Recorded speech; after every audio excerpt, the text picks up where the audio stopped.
ബംഗാൾ ഉൾക്കടലിലും അറബിക്കടലിലും രൂപം കൊണ്ട അന്തരീക്ഷ ചക്രവാത ചുഴിയുടെ സ്വാധീന ഫലമായി കേരള സംസ്ഥാനത്ത് ഇടിമിന്നലോട് കൂടിയ ശക്തമായ മഴയ്ക്കും ഒറ്റപ്പെട്ട സ്ഥലങ്ങളിൽ അതിശക്തമായ മഴയ്ക്കും സാധ്യതയുണ്ടെന്ന് കേന്ദ്ര കാലാവസ്ഥാ വകുപ്പ് മുന്നറിയിപ്പ് നൽകി. നിലവിലെ കാലാവസ്ഥാ സാഹചര്യങ്ങൾ വിലയിരുത്തിക്കൊണ്ട് ഈ ആഴ്ച വെള്ളിയാഴ്ച വരെ സംസ്ഥാനത്തിന്റെ വിവിധ ഭാഗങ്ങളിൽ മഴ തുടരുമെന്നാണ് പ്രവചനം. ഈ സാഹചര്യത്തിന്റെ ഗൗരവം കണക്കിലെടുത്ത് വിവിധ ജില്ലകളിൽ ജാഗ്രതാ നിർദ്ദേശങ്ങൾ പുറപ്പെടുവിച്ചിട്ടുണ്ട്. തെക്കുകിഴക്കൻ അറബിക്കടലിനും അതിനോട് ചേർന്ന വടക്കൻ കേരള തീരത്തിന് മുകളിലായാണ് നിലവിൽ ചക്രവാത ചുഴി നിലനിൽക്കുന്നത്. ഈ സ്വാധീനമാണ് സംസ്ഥാനത്ത് ഇപ്പോഴത്തെ മഴയ്ക്ക് കാരണമാകുന്നത്.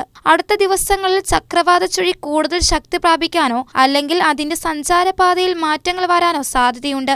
വ്യാഴാഴ്ച മുതൽ സംസ്ഥാനത്ത് മഴയുടെ തീവ്രത കൂടാനാണ് സാധ്യതയെന്നും പരക്കെ ശക്തമായ മഴ ലഭിക്കുമെന്നും കാലാവസ്ഥാ നിരീക്ഷണ കേന്ദ്രം അറിയിച്ചു. ഇന്ന് പത്തനംതിട്ട, കോട്ടയം, ഇടുക്കി, മലപ്പുറം, കോഴിക്കോട് ജില്ലകളിൽ യെല്ലോ അലർട്ട് പ്രഖ്യാപിച്ചിട്ടുണ്ട്. നാളെ പത്തനംതിട്ട, കോട്ടയം, എറണാകുളം, ഇടുക്കി ജില്ലകളിലാണ് ശക്തമായ മഴ മുന്നറിയിപ്പ് നൽകിയിരിക്കുന്നത്. വ്യാഴാഴ്ച തിരുവനന്തപുരം, കൊല്ലം, പത്തനംതിട്ട, ആലപ്പുഴ, കോട്ടയം, എറണാകുളം, ഇടുക്കി, തൃശൂർ എന്നീ ജില്ലകളിൽ ഒറ്റപ്പെട്ട ശക്തമായ മഴയ്ക്കും സാധ്യതയുണ്ട്. വെള്ളിയാഴ്ച തിരുവനന്തപുരം, കൊല്ലം, പത്തനംതിട്ട, ആലപ്പുഴ, കോട്ടയം, എറണാകുളം, ഇടുക്കി, തൃശൂർ എന്നീ ജില്ലകളിൽ വീണ്ടും യെല്ലോ അലർട്ട് തുടരും. യെല്ലോ അലർട്ട് പ്രഖ്യാപിച്ചിരിക്കുന്ന ജില്ലകളിലെ ഒറ്റപ്പെട്ടയിടങ്ങളിൽ 24 മണിക്കൂറിൽ 65.5 മില്ലിമീറ്റർ മുതൽ 115.5 മില്ലിമീറ്റർ വരെ മഴ ലഭിക്കാൻ സാധ്യതയുണ്ടെന്നാണ് കാലാവസ്ഥാ വകുപ്പ് മുന്നറിയിപ്പ് നൽകുന്നത്. ഇടിമിന്നലോട് കൂടിയ മഴയ്ക്കൊപ്പം ശക്തമായ കാറ്റിനും സാധ്യതയുണ്ട്.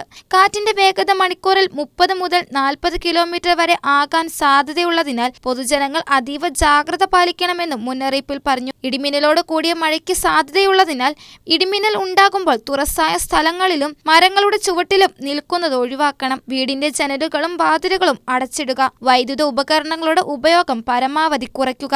വളർത്തുമൃഗങ്ങളെ തുറന്ന സ്ഥലങ്ങളിൽ കെട്ടിയിടുന്നതും ഒഴിവാക്കണം. ചക്രവാത ചുഴിയുടെ സ്വാധീനം തീരദേശ മേഖലയിൽ ശക്തമായ കാറ്റിനും കടൽക്ഷോഭത്തിനും സാധ്യതയുണ്ടാക്കും. അതിനാൽ മത്സ്യത്തൊഴിലാളികൾ കടലിൽ പോകുന്നത് സംബന്ധിച്ച പ്രത്യേക ജാഗ്രതാ നിർദ്ദേശങ്ങൾ പുറപ്പെടുവിക്കാനുള്ള സാധ്യതയുമുണ്ട്.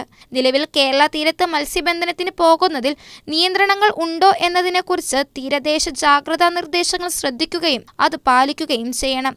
ശക്തമായ മഴയുണ്ടാകുന്ന സാഹചര്യത്തിൽ താഴ്ന്ന പ്രദേശങ്ങളിൽ താമസിക്കുന്നവരും നദീതീരങ്ങളിൽ താമസിക്കുന്നവരും അതീവ ജാഗ്രത പാലിക്കണം. മണ്ണിടിച്ചിൽ, ഉരുൾപൊട്ടൽ സാധ്യതയുള്ള പ്രദേശങ്ങളിൽ താമസിക്കുന്നവർ സുരക്ഷിതമായ സ്ഥലങ്ങളിലേക്ക് മാറാനും തയ്യാറെടുക്കണം.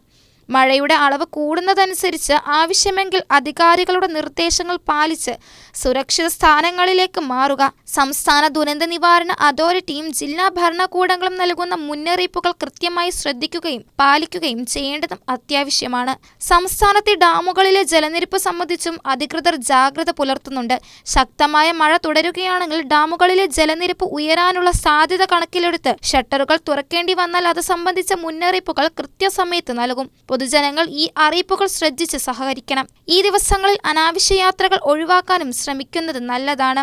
കൂടാതെ വെള്ളക്കെട്ടുകളിലൂടെയും ഒഴുക്കുള്ള ജലാശയങ്ങൾക്ക് സമീപത്തുകൂടെയും സഞ്ചരിക്കുന്നതും ഒഴിവാക്കണം. കുട്ടികൾ വെള്ളക്കെട്ടുകളിലോ പുഴകളിലോ ഇറങ്ങാതിരിക്കാൻ രക്ഷിതാക്കളും ശ്രദ്ധിക്കണം.